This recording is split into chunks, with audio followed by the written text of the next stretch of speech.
پہلی دفعہ بھارت کے ایک بڑے سیاستدان نے جس کا تعلق بی جے پی سے ہے اس نے ایکسیپٹ کیا ہے کہ پاکستان نے جناب 5 طیارے ان کے گرائے ہیں. انڈیا کو بھی آہستہ آہستہ احساس ہونا شروع ہو گیا ہے. پاکستان کی جو سب سے بڑی کٹر دشمن ہے وہ بھی مان گئی ہے کہ جناب یہ جو جنگ ہوئی ہے نا اس کے اندر پاکستان جیتا ہے. بھارت کی ایک اور بڑی ٹکا کے بیزتی ہوئی ہے. ان کی جو مس ورلڈ ہے اس سے ایک انٹرنیشنل ٹائٹل اس سے چھین لیا گیا ہے. السلام علیکم ناظرین، میں ہوں منصور علی خان. اپنے ڈیل چینل کے اوپر آپ کو خوش آمدید کہیں گے. ناظرین، پچھلے 12 گھنٹے میں بھارت پاکستان کی کشیدگی کے حوالے سے جو ڈیولپمنٹس ہوئی ہیں اس کے بارے میں بھی آپ کو آگاہ کریں گے. لوکل جو پالیٹکس ہیں اس کو بھی کور کریں گے. خاص طور پہ پہلی دفعہ میرے خیال میں بھارت کے ایک بڑے سیاستدان نے جس کا تعلق بی جے پی سے ہے اس نے ایکسیپٹ کیا ہے کہ پاکستان نے جناب 5 طیارے ان کے گرائے ہیں. آہستہ آہستہ ہونا نا، تھوڑی تھوڑی دیر لگتی ہے. جیسے وہ کہتے ہیں نا آپریشن کے بعد جب مریض جو باہر آتا ہے نا تو پھر ڈاکٹر کہتے ہیں ان کو آہستہ آہستہ دھیرے دھیرے ہوش آئے گا، ان کے اوپر آپ نے بوجھ نہیں ڈالنا. یا آپ نے فلموں کے اندر دیکھا ہوگا کہ وہ کوئی اندھا ہوتا ہے نا تو اس کی آنکھیں اگر واپس آ جائیں تو وہ ڈاکٹر اس کو کہتا ہے آہستہ آہستہ آپ نے آنکھیں کھول لی، ایک دم نہیں ساری آنکھیں کھولنی. تو یہ لگ رہا ہے کہ انڈیا کو بھی آہستہ آہستہ احساس ہونا شروع ہو گیا ہے کہ واقعی ہمارے 5 طیارے گرے. تو یہ خبر بھی ابھی تھوڑی دیر میں آپ کے ساتھ شیئر کریں گے. اس کے ساتھ ساتھ پاکستان کی جو سب سے بڑی ایک کٹر دشمن ہے، مطلب جس کو نفرت ہے پاکستان سے، انٹرنیشنل ایک پروفیسر ہے کرسٹین فیئر، ہم ماضی میں بھی اس کا ذکر کر چکے ہیں. وہ بھی مان گئی ہے کہ جناب یہ جو جنگ ہوئی ہے نا اس کے اندر پاکستان جیتا ہے. پاکستان نے بھارت کو جو ہے وہ شکست دی. اور اس کے ساتھ ساتھ بھارت کی ایک اور بڑی ٹکا کے بیزتی ہوئی ہے اور وہ یہ ہے کہ ان کی جو مس ورلڈ ہے اس سے ٹائٹل چھین لیا گیا ہے. ایک انٹرنیشنل ٹائٹل اس سے چھین لیا گیا ہے. یہ ایک بڑی بیزتی. اور میں آپ کو بتا سکتا ہوں کہ جتنا میں نے اس ملک کو اسٹڈی کیا ہوا ہے، مس ورلڈ اور مس یونیورس کے ٹائٹل اگر ان سے کوئی چھین لینا تو ان کی تو لٹرلی موت ہی آ جاتی ہے. لٹرلی یہ والی صورتحال ہوتی ہے ان کی. تو یہ تفصیلات بھی جو ہے وہ آپ کے ساتھ شیئر کریں گے. اینڈ تک آپ نے اس ویڈیو کو دیکھنا ہے، چینل کو سبسکرائب کرنا مت بھولیے، بیل آئیکن پریس کیجیے. اگر آپ کو ہماری ویڈیو پسند آئے اس سے لائک اور شیئر ضرور کیجیے گا. نیچے ہم ڈسکرپشن کے اندر اپنے ٹک ٹاک اکاؤنٹ اور اپنے واٹس ایپ اکاؤنٹ کے لنکس ہم شیئر کر رہے ہیں. کامنٹ سیکشن میں، ایکچولی پہلے کامنٹ سیکشن میں بھی شیئر کر رہے ہیں. آپ وہاں جا کے اسے کلک کر کے ہمارے واٹس ایپ چینل کو جوائن کر سکتے ہیں اور بیل آئیکن پریس کیجیے گا تاکہ جب ہم ویڈیو ریلیز کریں آپ کو اس کا نوٹیفیکیشن بھی ملے. اچھا جی، پاکستان کے لیے خوشخبری ہے. سب سے پہلے تو ذرا یہاں سے آغاز کرتے ہیں. اور خوشخبری اس طرح ہے کہ ایشین ایتھلیٹکس چیمپئن شپ، یہاں پہ جناب ہمارا جو ہیرو ہے ارشد ندیم، وہ یہاں پہ گئے ہوئے ہیں کمپیٹ کرنے کے لیے. جنوبی کوریا کے اندر جو ہے وہ یہ چیمپئن شپ منعقد کی جا رہی ہے اور وہاں پہ Olympic gold medallist Arshad Nadeem, بڑا مزہ آتا ہے ویسے کہنے کے Olympic gold medallist Arshad Nadeem جو ہیں وہ کمپیٹ کر رہے ہیں. ان کے ساتھ پاکستان کے ایک اور ایتھلیٹ ہیں یاسر سلطان، وہ بھی کمپیٹ کر رہے ہیں. تو سیمی فائنل سٹیجز کے اندر جو ہے دونوں ہمارے جو کھلاڑی ہیں انہوں نے فائنل کے لیے کوالیفائی کر لیا ہے. اور اس مرتبہ جو تھرو تھی ارشد ندیم کی وہ 86.39 تھی. تو یہ دس از ناٹ ہز بیسٹ. انہوں نے تو 90 میٹر سے جو ہے وہ اوپر پھینکی ہوئی ہے. نیرج چوپڑا نے آج تک صرف ایک دفعہ پھینکی ہے 90 میٹرز کو، اس نے صرف ایک دفعہ کراس کیا ہے. لیکن ارشد نے جب وہ پھینکی تھی تو اس نے اس وقت اولمپک ریکارڈ اس نے قائم کر دیا تھا اور گولڈ میڈل بھی جیتا تھا. تو دونوں نے جو ہے وہ فائنل کے لیے کوالیفائی کر لیا ہے. اب آپ نے دعا کرنی ہے کہ انشاءاللہ اس مرتبہ جو ہے. اچھا، انٹرسٹنگ بات یہ ہے کہ ارشد ندیم جو ہیں وہ آج تک اس چیمپئن شپ میں، ایشین ایتھلیٹکس چیمپئن شپ میں میڈل نہیں حاصل کر سکے. تو this is a very good chance for ہم کہ وہ اس مرتبہ اس ہسٹری کو جو ہے وہ چینج کریں. انہوں نے اس سے پہلے ارشد ندیم جو ہیں انہوں نے سن 2017 2019 میں ان مقابلوں میں حصہ لیا تھا، لیکن اس وقت وہ 80 میٹر کو بھی عبور نہیں کر سکے تھے. This time he has thrown 86.34. تو ہم دعا کرتے ہیں کہ انشاءاللہ میرے خیال میں کل اس کا فائنل جو ہے وہ منعقد ہو رہا ہے تو اس کے بارے میں بھی جو ہے انشاءاللہ ہم آپ کو اپڈیٹ کریں گے. اس کے ساتھ ساتھ chairman joint chief of staff general Sahir Shamshad Mirza, میں نے آپ کو یہ خبر دی تھی پہلے کہ وہ ایک کانفرنس کے اندر شرکت کرنے کے لیے جا رہے ہیں. تو شینگریلا ڈائلاگ فورم بیسکلی یہ منعقد کیا جا رہا ہے سنگاپور میں، اور وہاں پہ انڈیا کے جنرل بھی جو ہیں وہاں پہ آئے ہوئے ہیں. یہ پہلا موقع ہے کہ پاکستان اور انڈیا کے جنرلز جو ہیں وہ ایک ہی جگہ کے اوپر موجود ہیں. ایون دو ان کی آپس میں کوئی ملاقات نہیں ہوگی لیکن ایک ہی کانفرنس کے اندر جو ہے دونوں شرکت کر رہے ہیں. تو وہاں پہ جنرل صاحب نے جو ہے وہ ایک انٹرویو دیا ہے اور انہوں نے کہا ہے کہ 22 اپریل سے پہلے کی جو سچویشن تھی جہاں پہ دونوں ملکوں کی افواج جو ہے وہ جس پوزیشنز کے اوپر کھڑی ہوئی تھی، ہم تقریباً اس پوزیشن کے اوپر ہم واپس آ چکے ہیں. آہستہ آہستہ آہستہ ڈی ایسکیلیشن میں جو ہے وہ کہانی اب یہاں تک پہنچ چکی ہے. انہوں نے کہا کہ ابھی تک جو ہے وہ کوئی ایسی کوئی بڑا حادثہ خدا کا شکر ہے نہیں ہوا ہے. یعنی وہ بیسکلی نیوکلیئر تھریٹ کے بارے میں بات کر رہے ہیں، لیکن ٹینشن جو ہے وہ بہت ہے. ہو سکتا ہے آگے بھی کبھی ٹینس صورتحال جو ہے وہ ہو سکتی ہے، لیکن ہم لوگ ایک رسپانسبل ملک ہیں اور ہماری طرف سے کبھی کوئی ارسپانسبل حرکت جو ہے وہ نہیں ہو سکتی. یہ ویسے فیکٹ ہے. مطلب جس قسم کا مائنڈ سیٹ جو ہے وہ مودی کا ہے، مطلب جس طرح وہ مسلمانوں کو، پاکستانیوں کو جس طرح وہ دھمکیاں دیتا ہے، تڑیاں لگاتا ہے، آپ اس سے کچھ بھی ایکسپیکٹ کر سکتے ہیں. لیکن آبویسلی یہ تو نہیں ہے کہ پاکستان جو ہے وہ ہاتھ پہ ہاتھ رکھ کے بیٹھا رہے گا، وہ پوری طرح اس کا جواب دے گا. اس کے ساتھ ساتھ جناب ایک چائنیز پروفیسر ہیں جو کہ law school of Soochow university میں پروفیسر ہیں اور ممبر ہیں board of director of Soochow university, Victor Gao جو ہے وہ آج سے 1-2 دن پہلے جو ہے وہ انٹرویو انہوں نے ارنب گوسوامی کو بھی دیا تھا، اور اب انہوں نے اجمل جامی ہمارے دوست ہیں، انہوں نے ان کے شو کے اندر ایک انٹرویو انہوں نے دیا ہے، اور انہوں نے بڑی امپورٹنٹ کچھ باتیں کی ہیں اس جنگ سے متعلق. انہوں نے کہا جی پاکستان نے یہ جنگ ہاری نہیں اور انڈیا نے یہ جنگ جیتی نہیں، سیز فائر ہو گیا ہے، لیکن پاکستان کو ابھی الرٹ رہنا چاہیے. جو جہاز گرنے کی بات ہوئی ہے اور انڈیا ایک غلط بیانیہ بنا رہا ہے، اس سے فرانس، روس اور امریکہ کو مس لیڈ نہیں کیا جا سکتا. انہوں نے کہا پاکستان کا پانی روکنا انسانیت کے خلاف جرم ہے. بھارت میں جو پانی آتا ہے وہ بھی چین سے آتا ہے. چین، انڈیا اور پاکستان مل بیٹھ کر مسائل حل کریں. جنگ میں پاکستان نے جو ٹیکنالوجی استعمال کی وہ انڈیا کے مقابلے میں بہت اعلیٰ تھی. انڈیا کے جو 6 جہاز گرے ہیں وہ حملے میں پاکستانی جہازوں کو دیکھ ہی نہیں پائے. بالکل انڈیا کے 6 جہاز گرے ہیں، آپ لوگوں کو پاگل نہیں بنا سکتے. انڈین حکومت کو اپنے لوگوں کو بتانا چاہیے کہ ہمارے 6 جہاز گرے ہیں. انڈیا جیسے ملک کے لیے اسٹیلتھ جہاز بنانا آسان نہیں ہے. یہ ریسنٹلی ابھی پچھلے 1-2 دن کے اندر جو ہے نریندر مودی کی جانب سے، انڈین گورنمنٹ کی جانب سے اعلان کیا گیا کہ جناب ہم جو ہے نا اپنے اسٹیلتھ جہاز بنائیں گے. بات یہ ہے کہ آپ اپنے بنائیں یا پرائے بنائیں، بات چلانے والے کے اوپر ہے. ان کو ٹریننگ تو صحیح طرح دے، ان کو آتی نہیں، ان کو ٹریننگ صحیح طرح نہیں آتی. انہوں نے کہا جی انڈیا جیسے ملک کے لیے اسٹیلتھ جہاز بنانا آسان نہیں. اس میں کوئی شک نہیں کہ کشمیر ایک متنازع علاقہ ہے. انڈین میڈیا سے بات کریں تو ان میں غیر جانبداری اور شائستگی کا عنصر نہیں ہے. لگتا ہے کہ وہ کسی اور دنیا میں رہتے ہیں، دنیا کے سامنے اپنا تماشا خود بنا رہے ہیں. تو یہ ایک چائنیز پروفیسر ہیں، انہوں نے یہ انٹرویو میں بات کی ہے. اچھا جی، جہاز گرانے کی جہاں تک بات ہو رہی ہے، ہم تو مطلب ظاہری بات ہم کہہ رہے ہیں کہ 6 جہاز ہیں اور ایک UAV ہے، یعنی کل 7 ہٹس جو ہیں وہ پاکستانی ایئر فورس نے کی ہیں، لیکن 5 تک جو ہے وہ جناب مان گئے ہیں. یہ بڑی بات ہے. اور یہ مانا کون ہے؟ BJP کا لیڈر ہے سبرامنیم سوامی. سبرامنیم سوامی جو ہے، اس کا تھوڑا سا میں آپ کو پہلے ذرا بیک گراؤنڈ بتانا چاہوں گا، اس کے بعد اس نے کیا کہا ہے میں ذرا اس کے اوپر آتا ہوں.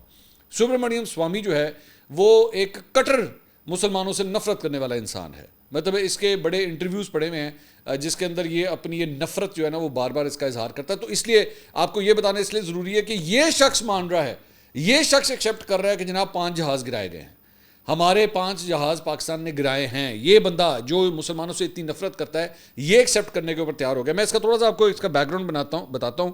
جنتا پارٹی کا یہ صدر ہوتا تھا ایک زمانے میں، اس کی اپنی پارٹی ہوتی تھی. 2013 کے اندر اس نے اپنی پارٹی کو BJP میں ضم کر لیا.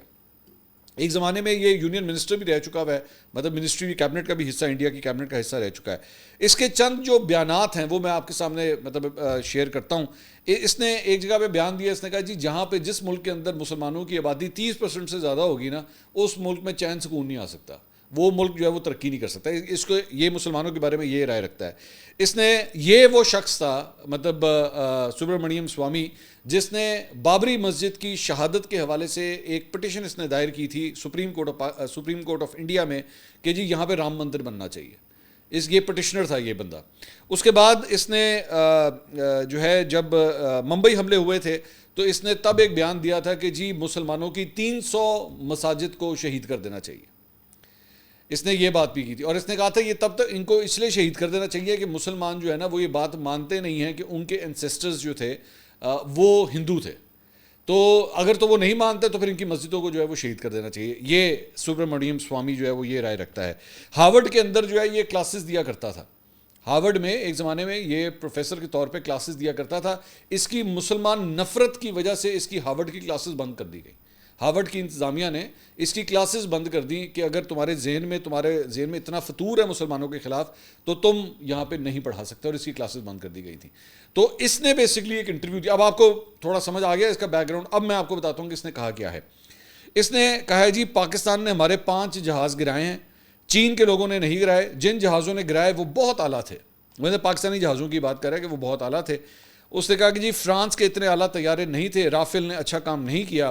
مودی کے ہوتے ہوئے ہم جانچ نہیں کر سکتے کیونکہ مودی ہونے نہیں دے گا. یہ جانچ کس چیز کی جانچ کی بات کر رہا ہے؟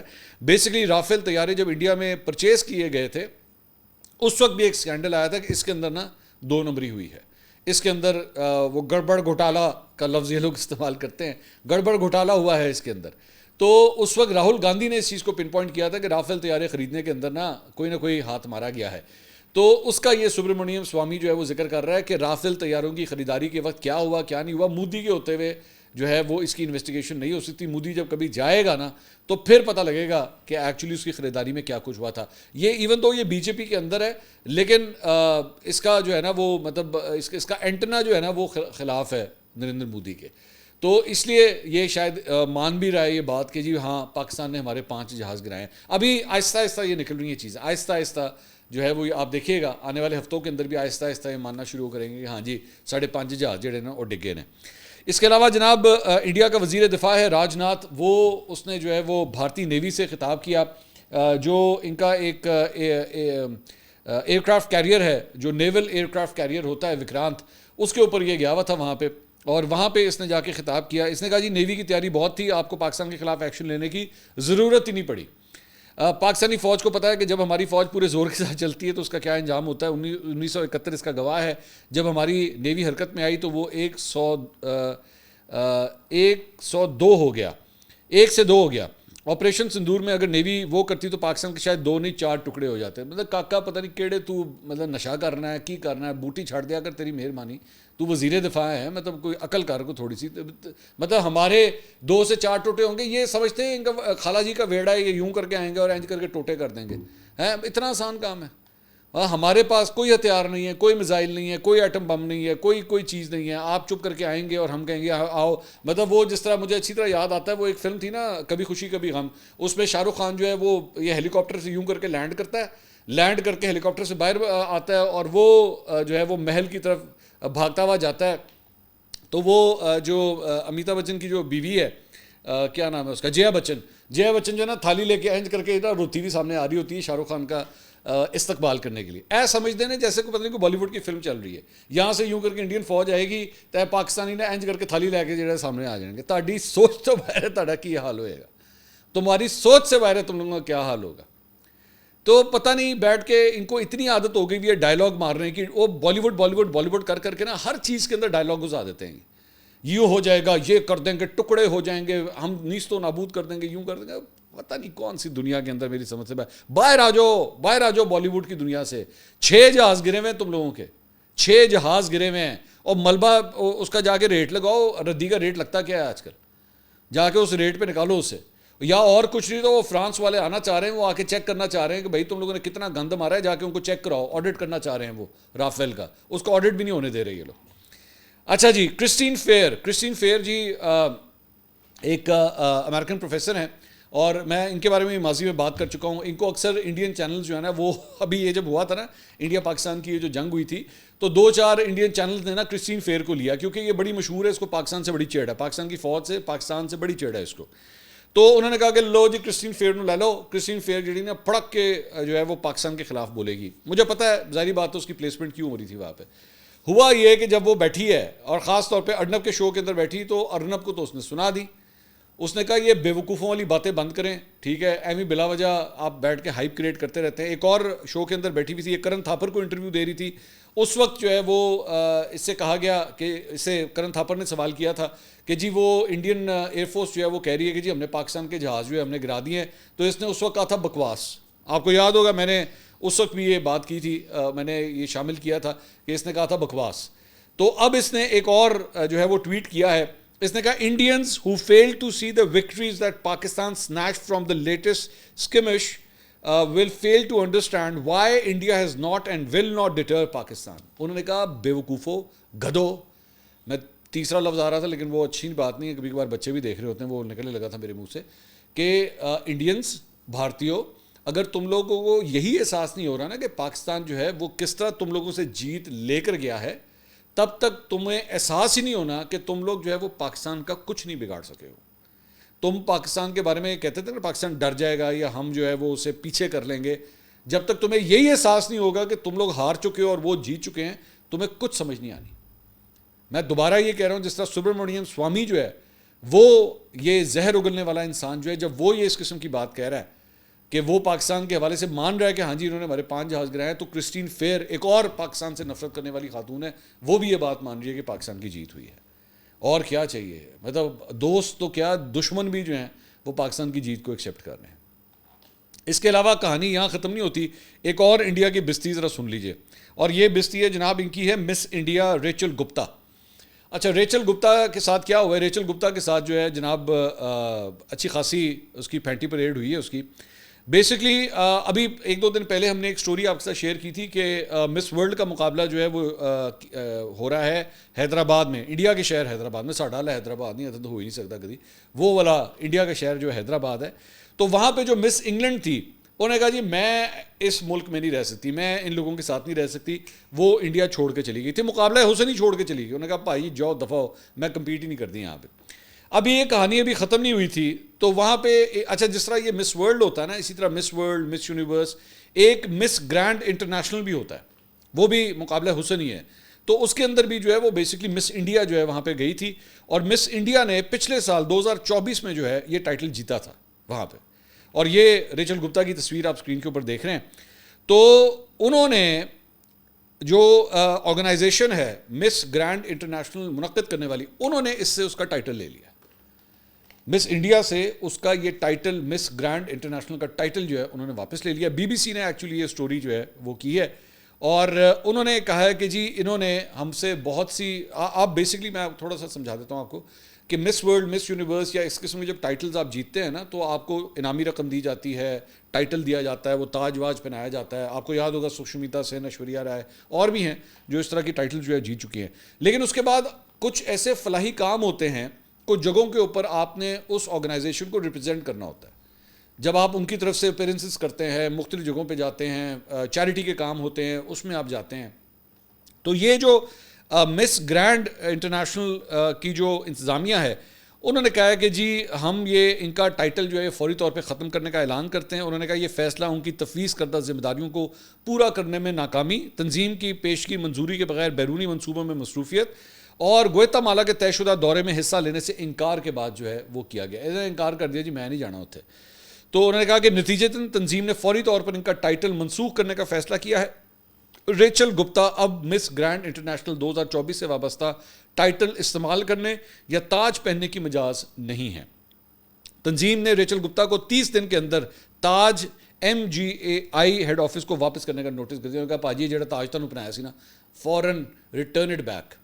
اور اس کے اوپر ریچل جو ہے وہ یہ کہتی ہے کہ جی میرے ساتھ بڑی زیادتی کی گئی ہے، میرے ساتھ انہوں نے بڑا ظلم کیا ہے، مجھے باڈی شیمنگ بھی کی جاتی رہی ہے، اور وہ اس مطلب یہ اس کا پوائنٹ آف ویو ہے، ریچل گپتا کا پوائنٹ آف ویو ہے۔ لیکن بات یہ ہے کہ مس انڈیا سے اس کا ٹائٹل جو ہے وہ چھین لیا گیا ہے کیونکہ اس نے اپنے فرائض جو ہے وہ سر انجام دی۔ تو بےزتی پہ بےزتی روزانہ، پتہ نہیں مجھے تو کبھی کبھار لگتا ہے کہ یہ کوئی غیبی طاقت ہے جو روزانہ انڈیا کے لیے کوئی نہ کوئی بےزتی لے کر آتی ہے، روزانہ ان کا منہ کالا کر رہی ہے۔ جب سے انہوں نے پاکستان کے ساتھ پنگا لیا نا روزانہ کچھ نہ کچھ ان کے ساتھ ہوتا رہتا ہے، پتہ نہیں قسمت ہی ان کے اگینسٹ چلنا شروع ہو گئی ہے، روزانہ کچھ نہ کچھ ہوتا رہتا ہے، اور انٹرنیشنلی ہو رہا ہے، میں لوکلی نہیں کہہ رہا، انٹرنیشنلی ان کے لیے انسلٹ ہو رہی ہے روزانہ، پتہ نہیں کیا چکر ہے۔ اچھا جی اس کے علاوہ ایک کتاب لکھی گئی ہے، ہم نے تھوڑا سا شاید اس کا ذکر کیا تھا، دی زرداری پریزیڈنسی۔ یہ سینٹر فرحت اللہ بابر صاحب ہیں جو پاکستان پیپلز پارٹی سے تعلق رکھتے ہیں، انہوں نے یہ کتاب لکھی ہے۔ کتاب جو ہے انکشافات سے بھرپور ہے، مہنگی بڑی ہے، تقریباً میں نے سنا ہے کوئی 5,500-6,000 روپے کی کتاب ہے یہ تو، لیکن اس کے اندر انکشافات بڑے زبردست ہیں۔ اس میں انہوں نے کہا ہے کہ اکتوبر 2011 میں جب میمو گیٹ اسکینڈل سامنے آیا تھا اور اسلام آباد اور راولپنڈی کے درمیان کشیدگی بڑھ گئی تو صدر آصف علی زرداری شدید ذہنی دباؤ میں تھے۔ انہوں نے بھری بندوق سے لیس ہو کر علاج کے لیے دبئی جانے کی کوشش کی، تاہم انہیں روانہ ہونے سے روک دیا گیا۔ صدر زرداری کی صحت تیزی سے بگڑ رہی تھی۔ اس وقت آذربائیجان میں موجود ان کے ذاتی معالج ڈاکٹر عاصم حسین کو فوراً طلب کیا گیا۔ صدر مملکت کو دماغی MRI سمیت فوری طبی امداد کی ضرورت تھی۔ انہوں نے آرمی ہسپتال میں معائنے سے انکار کر دیا۔ ان کے پاس 2 راستے رہ گئے، کراچی یا دبئی۔ اپنے بیٹے بلاول سے نجی ملاقات کے بعد صدر زرداری نے فیصلہ ان پر چھوڑ دیا۔ بلاول نے دبئی میں علاج کا انتخاب کیا، تاہم ڈاکٹرز نے زرداری کی حالت کے پیش نظر فضائی سفر نہ کرنے کا سختی سے مشورہ دیا۔ ڈاکٹر عاصم نے اصرار کیا کہ صدر مملکت کو صرف کراچی میں ان کے نجی ہسپتال منتقل کیا جانا چاہیے، کہیں اور نہیں۔ دبئی کے سفر کی تیاریاں جاری تھیں کہ ایک اور پیچیدگی پیدا ہو گئی۔ صدر زرداری سفیر حسین حقانی کو پاکستان میں چھوڑ کر نہ جانے پر بضد تھے۔ انہیں ڈر تھا کہ حسین حقانی فوج کے دباؤ کا شکار ہو جائیں گے اور ممکنہ طور پر اس اسکینڈل میں ان کے خلاف کہیں سلطانی گواہ نہ بنا دیے جائیں۔ فرحت اللہ بابر کے مطابق گیلانی نے متنبہ کیا کہ اگر حسین حقانی ملک سے چلے گئے تو حکومت ایک دن بھی برقرار نہیں رہ پائے گی۔ فرحت اللہ بابر کے مطابق کسی نے صدر مملکت کو بے ہوش کرنے اور حسین حقانی کے بغیر ہیلی کاپٹر تک لے جانے کا مشورہ بھی دیا، تاہم اس خیال پر سنجیدگی سے غور نہیں کیا گیا. ہیلی کاپٹر کی روانگی میں گھنٹوں تاخیر ہوئی کیونکہ صدر زرداری نے حقانی کے بغیر جانے سے انکار کر دیا. وزیر اعظم گیلانی نے زرداری کو یقین دلایا کہ حقانی کو وزیر اعظم ہاؤس میں محفوظ رکھا جائے گا، لیکن زرداری پرعزم رہے. جب صدر زرداری اور حقانی آخرکار ہیلی کاپٹر پر سوار ہوئے تو پائلٹ نے دبئی سے لینڈنگ کی اجازت میں تاخیر کا حوالہ دیا. ایک معاون نے صدر کو مطلع کیا کہ دبئی نے اترنے کی اجازت نہیں دی ہے، لہٰذا ہیلی کاپٹر کا رخ کراچی کی طرف موڑنے کا ارادہ ہے. زرداری نے انکار کرتے ہوئے اصرار کیا کہ میں اجازت کے لیے 30 گھنٹے انتظار کر لوں گا لیکن میں کراچی نہیں جاؤں گا. تو یہ جناب اب تک کی اپڈیٹس تھیں. اگلی ویڈیو میں آپ سے دوبارہ ملاقات ہوگی. اللہ حافظ.